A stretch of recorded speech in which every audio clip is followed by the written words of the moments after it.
The transport shuttle docked with a soft hiss, and Hana pressed her face against the small window. Station Theta 7 stretched out before her like a massive wheel, spinning slowly in the darkness of space.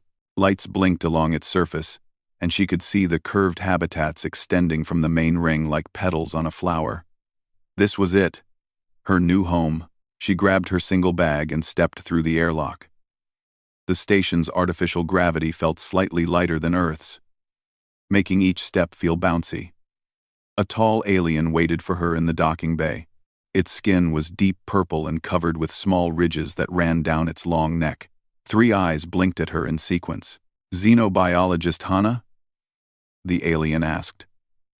Its voice came through a translator device on its chest, turning the clicks and whistles into perfect Korean.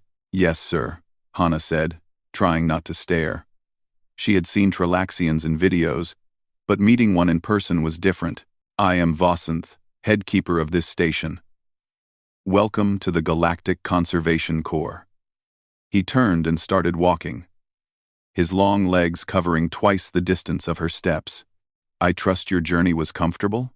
"Very comfortable, thank you." Hana hurried to keep up, her bag bouncing against her shoulder. They walked through wide corridors lined with windows. Behind the glass, she could see various habitats.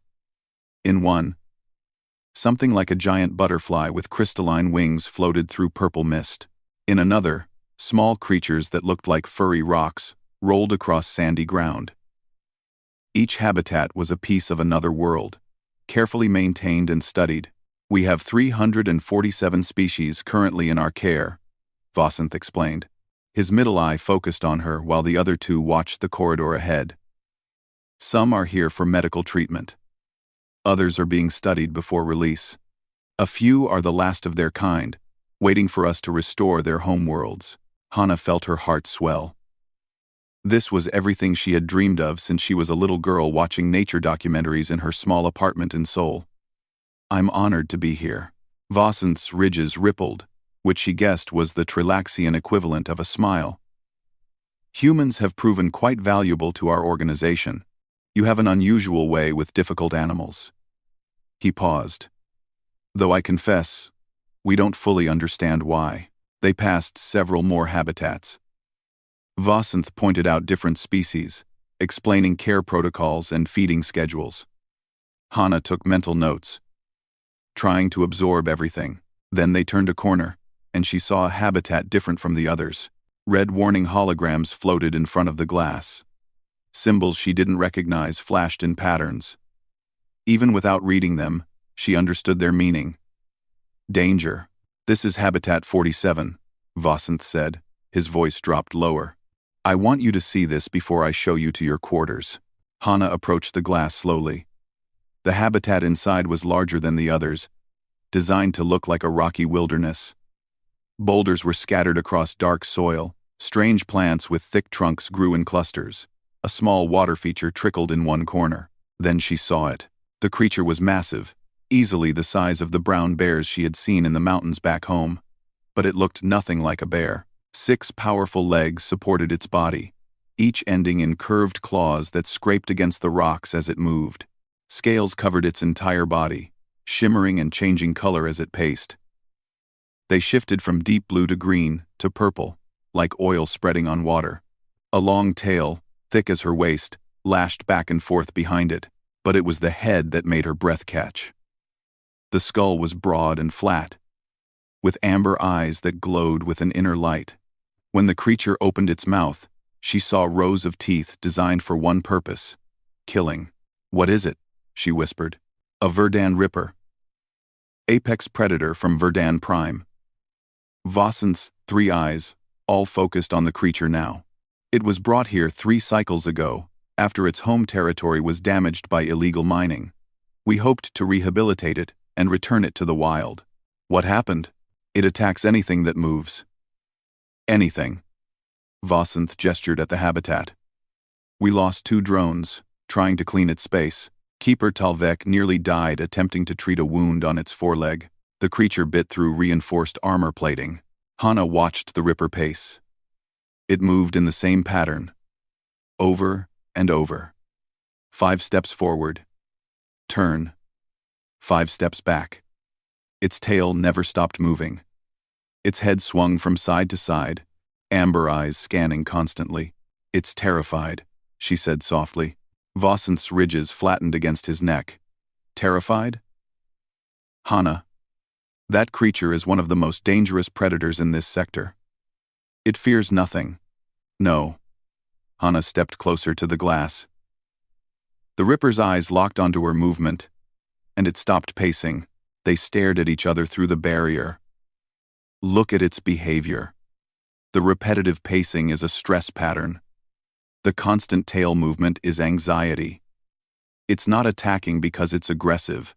It's attacking because it's scared. We have studied this creature extensively," Vosanth said. But he didn't sound entirely certain. "Every scan shows elevated stress hormones." "Yes. But that could simply be captivity frustration, or it could be fear." Hana couldn't look away from the Ripper's eyes. Behind all that danger, all those teeth and claws, she saw something familiar. She had seen it in the eyes of abused dogs at shelters, in the stray cats that lived behind her apartment building, in the wild animals brought to the veterinary clinic where she had volunteered. The creature wasn't a monster. It was just lost and alone. "I want to work with it," she said. Vosanth's ridges shot up in surprise. "Absolutely not. It's far too dangerous, especially for your first assignment. Please." Hana turned to face him. "Give me 2 weeks. Just let me observe it, study its patterns. I won't go inside the habitat. I just want to watch." The Trilaxian's 3 eyes studied her carefully. "Why does this matter so much to you?" "Because everyone else sees a monster. But I see an animal that needs help." She looked back at the Ripper, which had resumed its pacing. "Isn't that why we're here? To help?" Vosanth was quiet for a long moment. His ridges rippled slowly. 2 weeks. Observation only. You may not enter the habitat under any circumstances, and if I see any sign that this is affecting your other duties, the experiment ends immediately." "Thank you," Hana said. "Don't thank me yet." Vosanth turned to leave, then paused. "Hana, that creature has injured or killed every person who has tried to approach it. Please be careful." After he left, Hana stood alone in front of Habitat 47. The Ripper had stopped pacing again and stood in the center of its space, watching her. Its scales shifted through colors, blue to green to gold. "I'm going to help you," she promised quietly. "I don't know how yet, but I will." The creature's tail lashed once, twice, then went still. For just a moment, the constant tension in its body seemed to ease. Then it turned and walked to the far corner of the habitat, curling up on a flat rock with its back to her. Hana smiled. It was a start. The first 3 days were frustrating.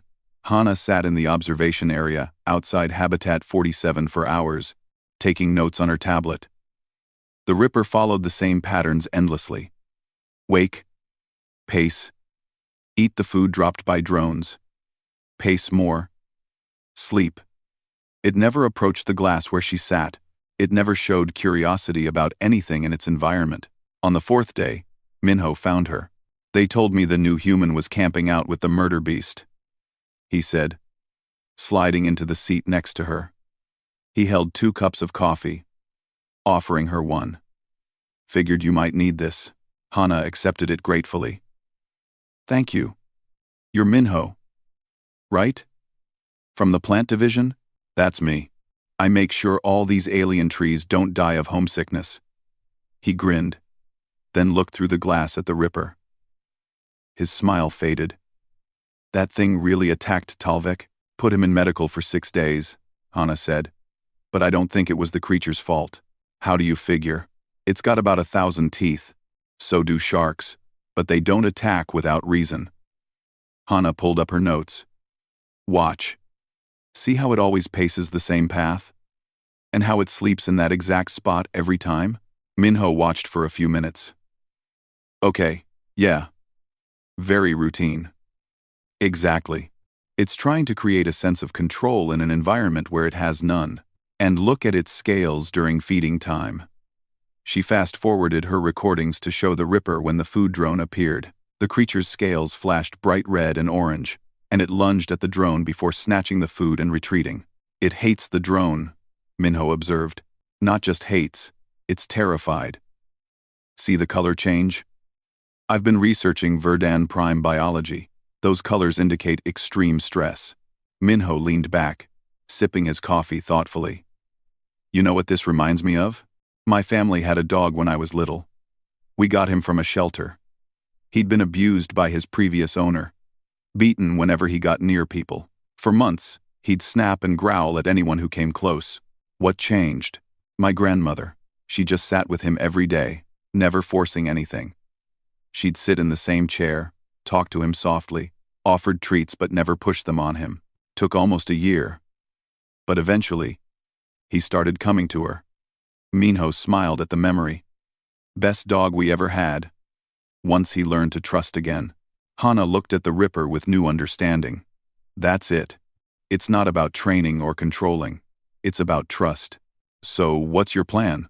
I'm not sure yet. But I know I need to make myself a predictable, non-threatening presence first. S9.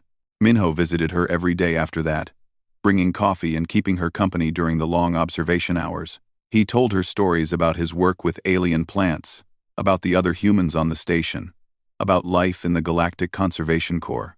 Hana found herself looking forward to his visits. On day 6, she noticed something. The Ripper's pacing path had changed slightly. Instead of staying near the back of the habitat, it now passed closer to the observation glass. Not much closer. Maybe a meter or two. But it was different. That night, after her shift officially ended, Hana stayed late. The station followed a day-night cycle to help maintain the crew's circadian rhythms. As the lights dimmed for night, she watched the Ripper settle into its sleeping spot. She had an idea. The next evening, she brought a small piece of fabric from her quarters, a soft scarf she'd worn on Earth. She placed it near the barrier, just outside the habitat's force field. The Ripper watched from its corner but didn't approach. The following night, she brought a small speaker and played recordings of Earth forests, the sound of wind through trees and bird songs. The Ripper's ears, which she'd learned could flatten against its head or perk up, twitched toward the sound. On the 9th night, she brought a heating stone, the kind used for sore muscles. She activated it and set it near the barrier. The Ripper stood up from its sleeping spot. It walked slowly toward the glass, each step careful. When it was about 3 meters away, it sat down, facing the warm stone. They stayed like that for 20 minutes. Hana on one side of the barrier, the Ripper on the other, both sitting in comfortable silence while the heating stone radiated warmth. You're lonely, aren't you? Hana said softly. You don't understand why you're here, or what happened to your home. The Ripper's amber eyes fixed on her. Its scales were a deep, calm blue. I was lonely too, when I first left Earth. Everything was new and strange. I didn't know anyone. I missed my home. She pulled her knees up to her chest, making herself smaller, less threatening. But it got better. I found friends. I found purpose. You will too. The creature's tail, which usually never stopped moving, lay still on the ground. After that, the Ripper waited for her every evening. It would be in its sleeping corner when she arrived. But as soon as she sat down with her small gifts, the music or the warm stone, or sometimes just her voice, it would approach and sit near the barrier. Hana started talking to it every night. She told it about Earth, about the mountains where she grew up, about the first time she saw a wild fox, and how beautiful and terrifying it had been. She told it about her grandmother who taught her to respect all living things, even spiders and snakes that others feared. The Ripper never responded, but it listened. She could tell by the way its ears stayed perked forward, by how its scales remained that calm blue color, by how it positioned itself to face her fully. On day 12, Vasanth reviewed the surveillance footage. He called Hana to his office early in the morning. I've been watching your sessions, he said without preamble. His 3 eyes studied her carefully. The creature's cortisol levels have dropped by 40%. Its aggressive displays during feeding time have decreased by half. Its sleep patterns have stabilized. It's responding to routine and gentle contact, Hana explained. It needed to feel safe. How did you know this would work? Hana thought about Minho's grandmother and her patient dog. She thought about every scared animal she'd ever helped. Because fear looks the same in every species. And so does the need for kindness. Vasanth's ridges rippled slowly. Director Cole is arriving in 3 days to assess the Ripper's status. If it cannot be safely transported to a sanctuary world, it will be euthanized. Hana's heart dropped. No. We're making progress. I agree. Which is why I'm asking you. Can you make enough progress in 3 days to prove this creature can be rehabilitated? She looked at the tablet showing the live feed from Habitat 47. The Ripper was pacing again, but slower, calmer. It passed by the spot where she usually sat and paused, as if checking whether she was there yet. I need to go inside the habitat, Hana said. Absolutely not. It's the only way. The barrier will always be between us otherwise. The Ripper needs to know it can trust me completely, not just through glass. Vasanth stood up, his full height making him tower over her. Hana, that creature could kill you in seconds. It could, but it won't. She met his eyes, all 3 of them. I trust it. The question is, do you trust me? The Trilaxian was silent for a long moment. Give me 1 more day to see its progress. If its stress levels continue to drop, I will consider your request. But Hana, if I allow this, and you get hurt, it will be my responsibility. Then let me take that responsibility. This is my choice. We'll see, Vasanth said. But his tone had softened. He was considering it. Hana left his office and went straight to Habitat 47. It wasn't her scheduled time, but the Ripper seemed pleased to see her anyway. Its scales shimmered from dark purple to lighter blue as she approached. She sat down in her usual spot and pulled out her tablet. Hey there. I have good news and bad news. The good news is, they're noticing how much better you're doing. The bad news is, we're running out of time. The Ripper tilted its head, a gesture so dog-like that Hana smiled despite her worry. So here's what we're going to do, she continued. Tomorrow, if they let me, I'm going to come inside and meet you properly. No glass between us. Just you and me. She pressed her hand against the barrier. Thank you for watching. Something the where? She pressed her hand against the barrier. She pressed her hand against the barrier. I need you to trust me. Can you do that? The Ripper stood and walked to the barrier. It raised one massive paw and placed it against the glass, directly opposite her hand. Through the transparent material, Hana could see the deadly claws, the rough scales, the raw power in that limb, but all she felt was hope. The observation deck was crowded when Hana arrived the next morning. Word had spread through the station about what she planned to do. Vasanth stood at the front, his ridges flat with worry. Minho leaned against the back wall, his face pale. And Yuna, the human medical officer Hana had only met once before, was checking her emergency equipment for the 3rd time. This is insane, Yuna muttered, loading sedative rounds into her medical rifle. Completely insane. Completely insane. She knows what she's doing, Minho said, but his voice shook slightly. Director Cole had arrived early that morning, a massive Dravenite whose rocky skin and forearms made him look like a walking boulder. He stood with his arms crossed, his expression unreadable. Xenobiologist Hana, he rumbled. I have reviewed your reports. Impressive work. However, I cannot in good conscience allow you to enter that habitat without proper safety measures. What do you suggest, sir? A personal shield generator. He gestured, and a small device was brought forward. It will create a barrier around you if the creature attacks.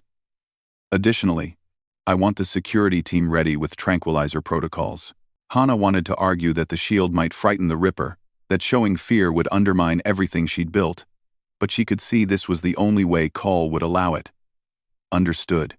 Yuna helped her attach the shield generator to her belt and checked the activation switch. If anything goes wrong, Anything at all, you press this button. Don't be a hero. I won't, Hana promised. She looked through the glass at Habitat 47. The Ripper sat in its usual evening spot. Even though it was morning, it had been waiting there since the lights came on. Its amber eyes tracked her movements. Vasanth approached and spoke quietly so only she could hear. Hana, I want you to know that regardless of what happens today, you have already achieved something remarkable. You have given this creature comfort in what might be its final days. That matters.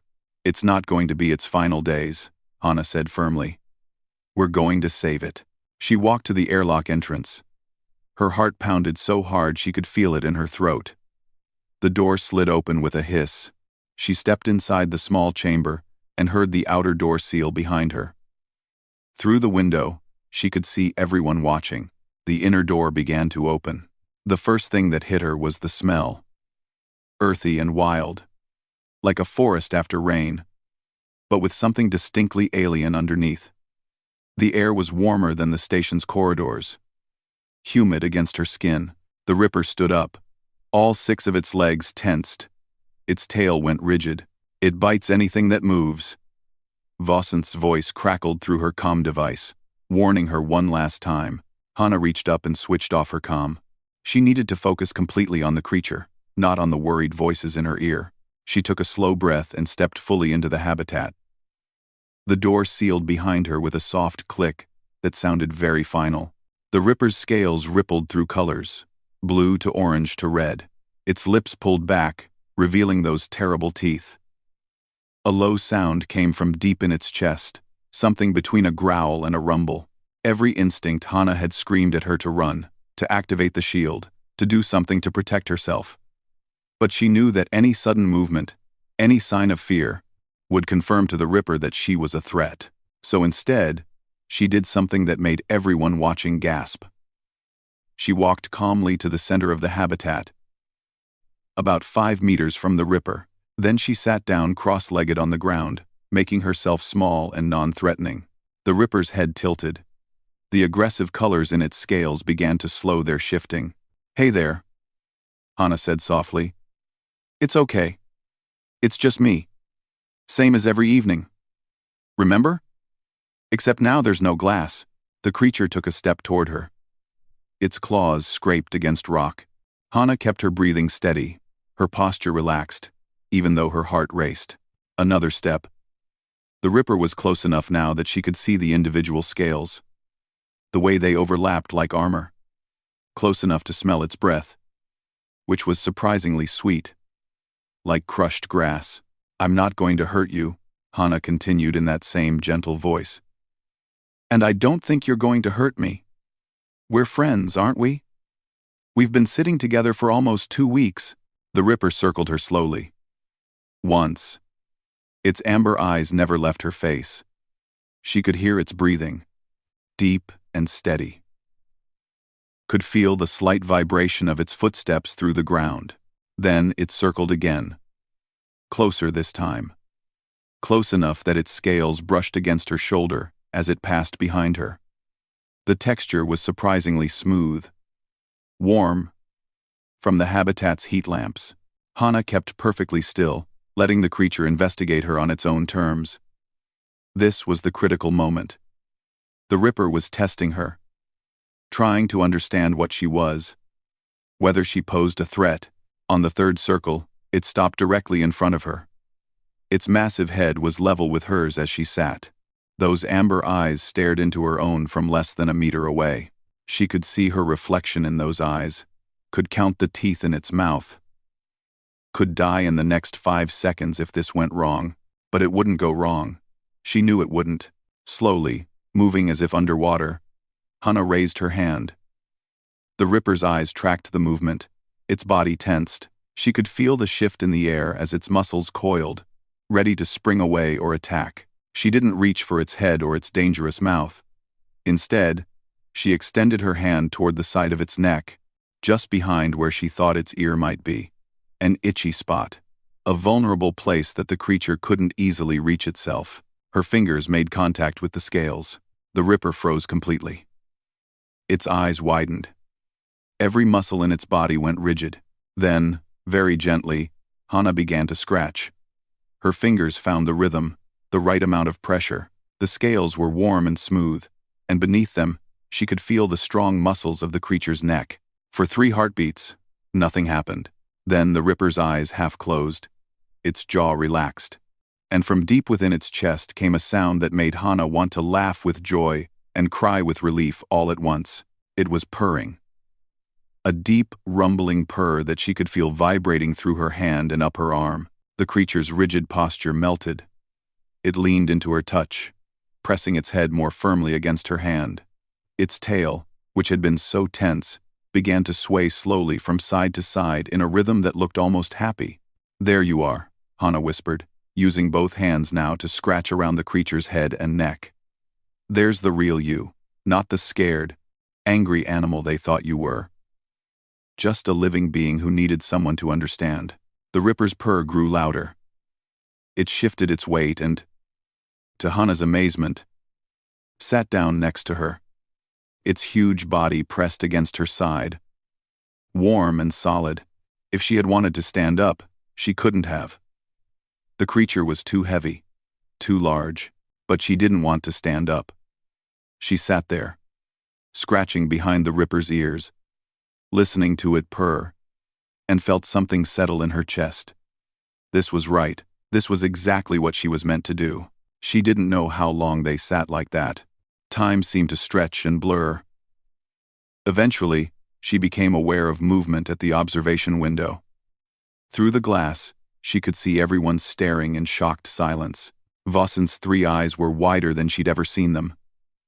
Minho had his hand over his mouth. Yuna had lowered her medical rifle. Her expression stunned. Even Director Cole's stony face showed something that might have been surprise.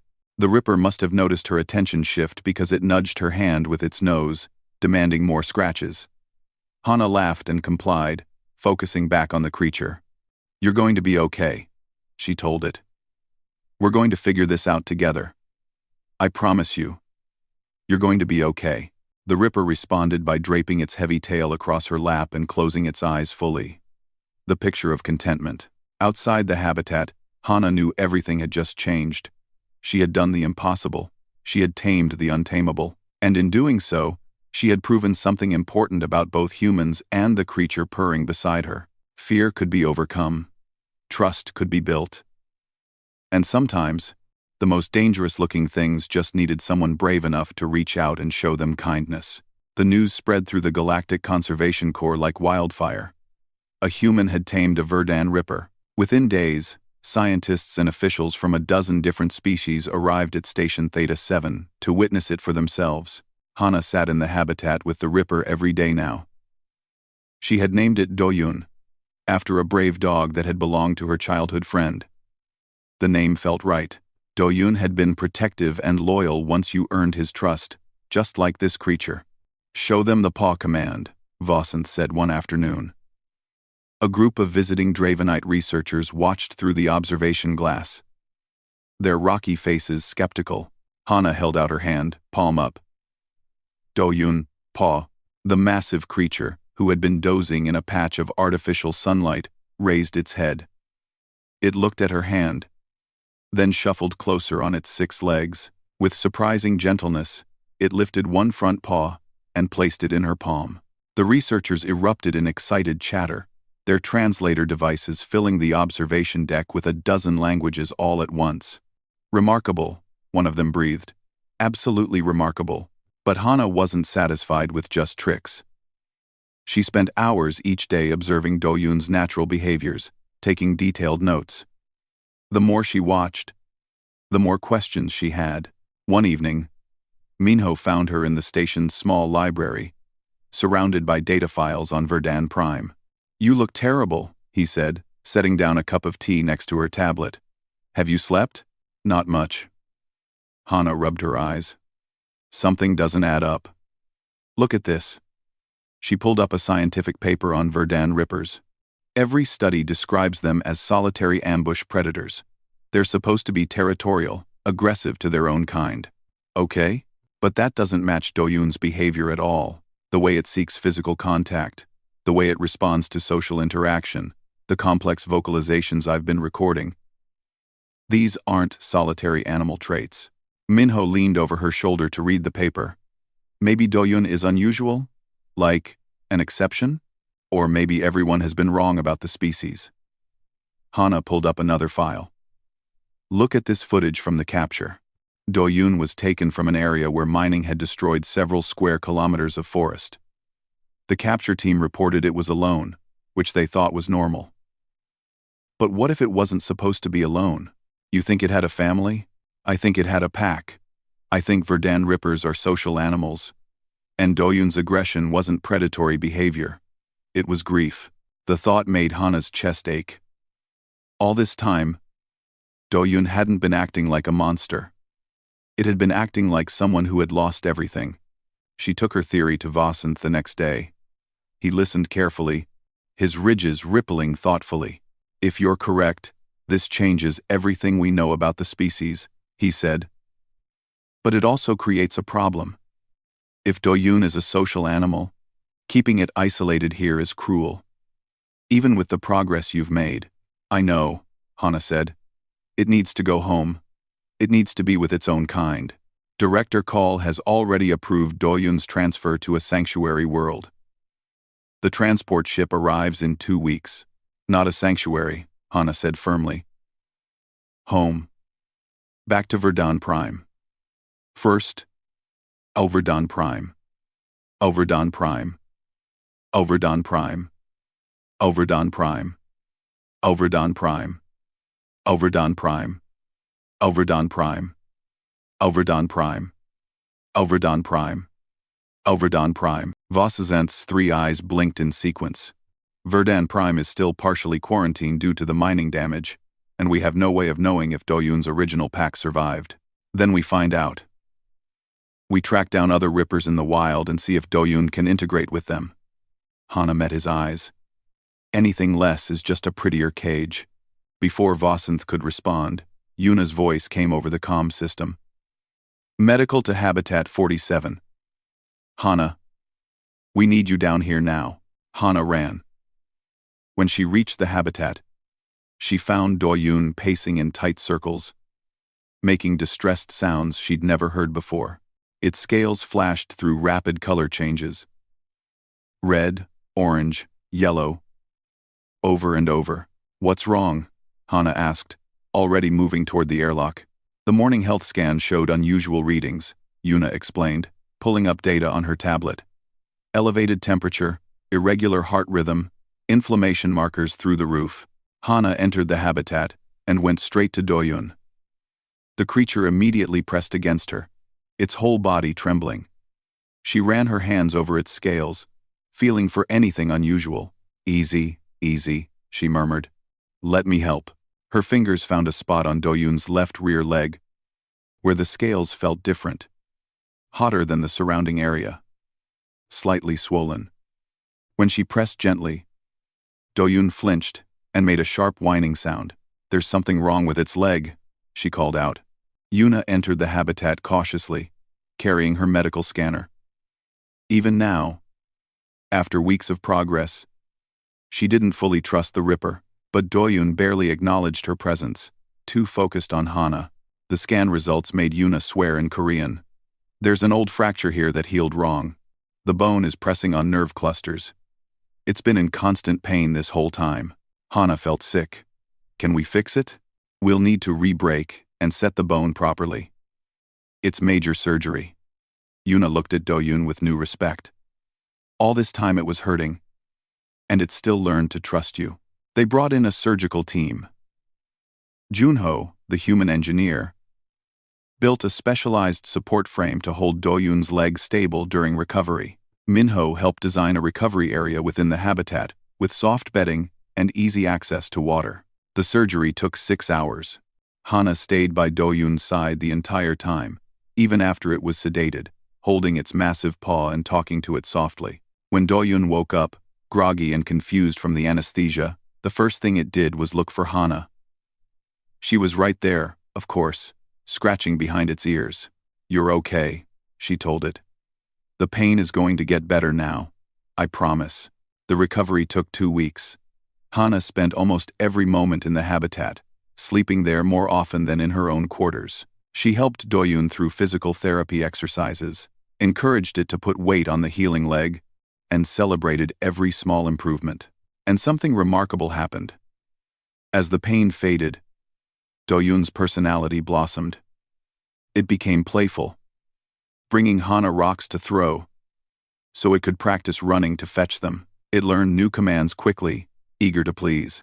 It even started making sounds that seemed almost like laughter when Hana tickled a particularly sensitive spot on its belly. It's like watching a completely different animal, Vasanth said one day, observing a play session where Doyun gently wrestled with a large toy ball. The creature we captured was suffering. This is who it really is. More visitors came. A team from the Galactic University wanted to study Hana's methods. A Trilaxian animal behaviorist spent a week observing and left with 3 journals full of notes.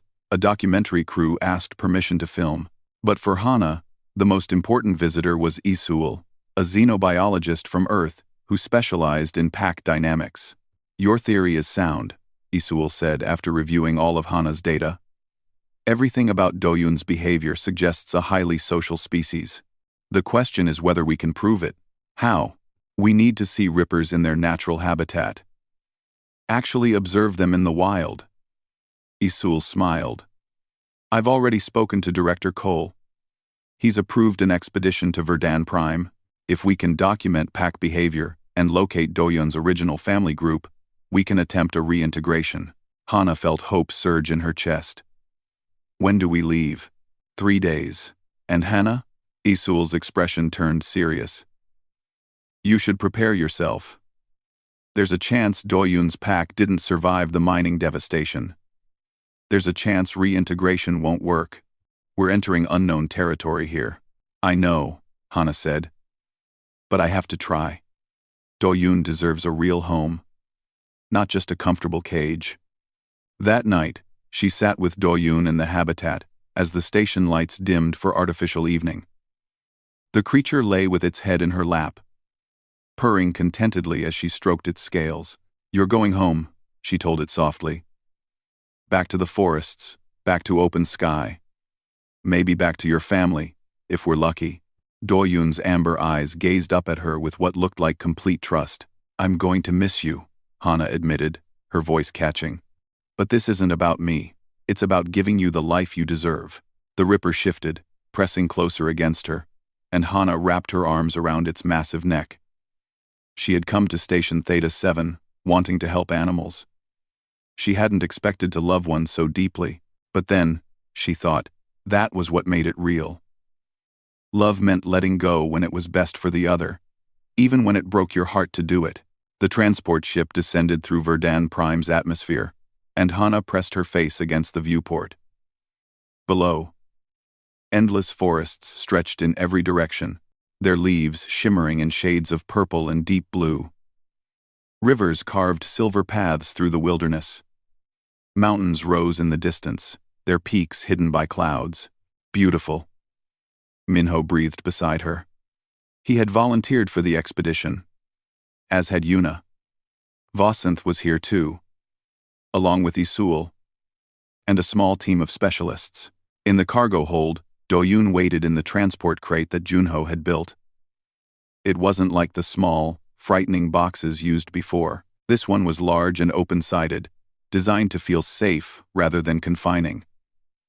Through the mesh panels, Hana could see Doyun's amber eyes watching everything with keen interest. They landed in a clearing at the edge of the sanctuary zone, far from the damaged mining areas. The moment the ship's doors opened, Doyun began making excited sounds. Its scales rippled through brilliant colors. It remembers, Isul said, checking her scanner. The scent, the air quality, the sounds, all of it is triggering recognition. Hana approached the crate and opened it slowly. Ready to go home? Ready to go home. Doyun stepped out onto the landing pad, then froze, all 6 legs locked in place. Its head swung from side to side, taking in everything. The real sun instead of artificial lights. the wind carrying 1,000 forest smells. The sound of creatures calling in the distance. For a long moment, it didn't move. "Come on," Hana encouraged gently. "It's okay." Doyun took one tentative step forward. Then another. Its claws touched real soil for the first time in years. The creature's whole body shuddered. Then it threw its head back and made a sound Hana had never heard before. A long, keening call that echoed across the clearing and into the forest. The team set up camp, while Doyun explored the immediate area. The creature never went far, always circling back to check that Hana was still there. It sniffed at plants, drank from a small stream, and rolled in the dirt like it was the most wonderful thing in the universe. "Look at it," Yuna said, smiling as she watched Doyun investigate a hollow log. "I've never seen it this happy." For 3 days, they followed Doyun deeper into the wilderness. Isul tracked the creature's movements, noting everything. Vasanth recorded vocalizations. Minho collected plant samples to better understand the Ripper's natural diet. On the 4th morning, the sensors picked up something. "Multiple Ripper biosignatures," Isul reported, excitement in her voice. 6 of them, approximately 2 kilometers north. Hana's heart raced. Could it be Doyun's pack? Only one way to find out. They followed at a careful distance as Doyun's enhanced sense of smell picked up the trail. The creature's entire demeanor changed. Its head stayed low to the ground, reading scents. Its tail lashed with anticipation. Every few minutes, it would stop and make that same calling sound it had made when they first landed. Then, from somewhere in the forest ahead, another call answered. Doyun went rigid. Its scales flashed through rapid color changes. Blue, green, gold. Colors Hana had never seen before. The creature looked back at her once, as if asking permission. "Go," Hana said, her throat tight. "Go find them." Doyun ran. Its powerful legs carried it through the forest at incredible speed, weaving between trees, leaping over fallen logs. The team followed as quickly as they could, but even with their tracking equipment, they struggled to keep up. By the time they reached the valley overlook, they were all breathing hard. But what they saw below made every difficult step worth it. In a clearing beside a wide river, 7 Rippers moved together, 6 adults and Doyun. The creatures circled each other, making complex sounds. Their tails intertwined in what Isul quietly explained was a pack-bonding behavior. Then one of the Rippers, larger than the others with scales marked by old scars, moved toward Doyun. The 2 creatures approached each other slowly, cautiously. Hana held her breath. The scarred Ripper and Doyun pressed their heads together. Their tails wrapped around each other. The sound of their shared purring carried across the valley. The other Rippers gathered around them, adding their own sounds to the chorus. "Family," Minho whispered. "That's Doyun's family." Tears ran down Hana's face. She watched as Doyun moved from one Ripper to another, greeting each one, relearning their scents. The pack welcomed it back without hesitation, as if it had never been gone. "They remember," Isul said, her voice thick with emotion. "After all this time, they remember." The team stayed on the overlook for hours, documenting everything. They watched the pack hunt together, moving in coordinated patterns that proved beyond any doubt that these were social animals. They watched Doyun play with the younger Rippers, teaching them the same games Hana had taught it. They watched the pack settle down together for the afternoon rest. All 7 bodies curled into one massive pile of scales and contentment. Doyun, Hana noticed, always positioned itself at the edge of the pile, facing the direction where the team watched from. As the sun began to set, painting the sky in shades of orange and purple, Doyun suddenly stood up. It carefully extracted itself from the sleeping pack and walked to the edge of the clearing. "It's looking for us," Vasanth observed. Hana stood up. "I'm going down there." "Hana, we should maintain our distance," Isul cautioned. "Wild Rippers are dangerous. Doyun needs to know it's okay to stay. It needs to say goodbye." Hana started down the slope before anyone could stop her. She walked into the clearing slowly, aware that 6 wild Rippers were watching her with uncertain eyes. But Doyun rushed to meet her, making happy sounds and rubbing its head against her chest. "Hey there," she said, scratching behind its ears one last time. You found them. You found your family, Do-yoon pressed against her, nearly knocking her over with its weight. Its purr was so loud she could feel it in her bones. I know you want me to stay. But I can't. This is your world, not mine. She wrapped her arms around the creature's neck, memorizing the feel of its scales, the warmth of its body. You belong here, with them. The scarred Ripper, the one Hana thought might be Do-yoon's parent or sibling, approached cautiously. It stopped a few meters away, watching Hana with intelligent amber eyes. Hana very slowly extended her hand, palm out, showing she meant no harm. The scarred Ripper considered for a long moment. Then it stepped forward and, mimicking what it had seen Do-yoon do, placed its paw in her palm. Hana laughed through her tears. Yeah, we're okay, you and me. She stayed in the clearing until the last light faded from the sky. Do-yoon walked her back to the slope where the team waited. But when she started climbing, the creature didn't follow. Hana looked back one final time. Do-yoon stood at the boundary between the forest and the slope, between its old life and its new one. Its scales glowed softly in the twilight. Be happy, Hana called. Be safe, be free. Do-yoon held her gaze for a long moment. Then it turned and ran back to its pack, to its family, to the life it was always meant to have. The team stayed in orbit for another week, monitoring the pack through satellites. Do-yoon thrived. It hunted with the others, explored its territory, and seemed to quickly remember all the skills it had once known. On the fourth day, the satellites caught footage of Do-yoon playing with 3 young Rippers, teaching them how to track prey. It's passing on knowledge, Isul said, showing Hana the footage. Not just surviving, but contributing to the pack's success. When they finally departed Verdan Prime, Hana stood at the viewport watching the planet shrink behind them. Somewhere down there, in those purple forests, Do-yoon was running free. Back at Station Theta 7, word of the successful reintegration spread quickly. Hana's documentation became required reading for every xenobiologist in the Galactic Conservation Corps. Her paper on Verdan Ripper social behavior revolutionized the understanding of the species. Director Cole personally commended her work and approved new protocols. Every creature brought to the station would now undergo mandatory behavioral observation periods. Social compatibility assessments became standard, and most importantly, the Conservation Corps began actively recruiting humans, whose unique ability to empathize across species lines proved invaluable. 3 months later, another impossible case arrived at the station.